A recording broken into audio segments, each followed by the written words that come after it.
ओ जोंहा दिनै स्टुडेन्ट इउनियननि इलेक्शननि रिजाल्ट दिनै 20 फेब्रुवारि बे 20 फेब्रुवारियाव जोंहा स्टुडेन्ट इउनियननि इलेक्शन बियो टीम जे जोंनि टीम चेम्पियनशिप बियो देरहासार जानो हाबाय।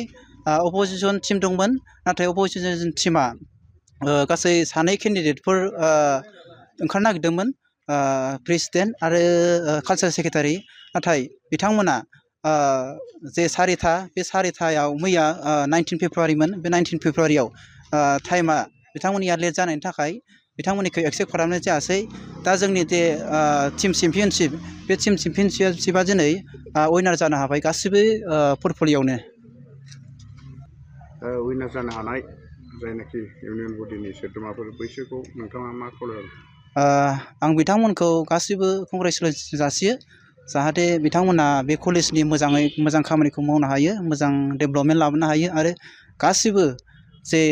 गासिबो खामानिखौनो बिथांमोना मावनो हागोन होननानै आं आसा खालामबाय।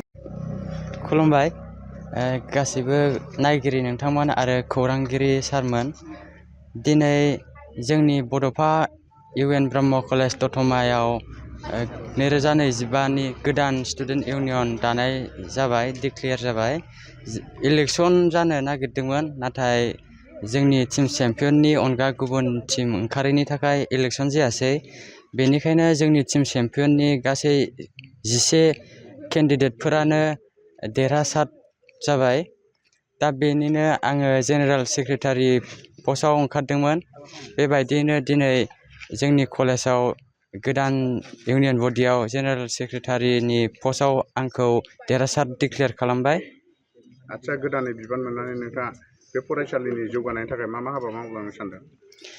आंनि इलेक्शन ओंखारनो नागिरनायनि थांखियानो जोंनि फरायसालिमाखौ जौगाखांहोनायनि थांखिखामोन। बेबादिनो आङो जोंनि कलेजखौ मोनसे मोजां जौगाखांनाय लाबोगोन, जोंनि गासिबो फरायसाफोरखौबो मोनसे सोलोंथाइनि सायाव मोजां सुबिदा खालामनो नाजागोन। सोलोंथाइजों लोगोसे गुबुन गुबुन आयदाफोरनिबो सोलोंनाय सारमोनजों रायज्लायनानै आङो लाबोनो नाजागोन। नोंथांनि मुङा?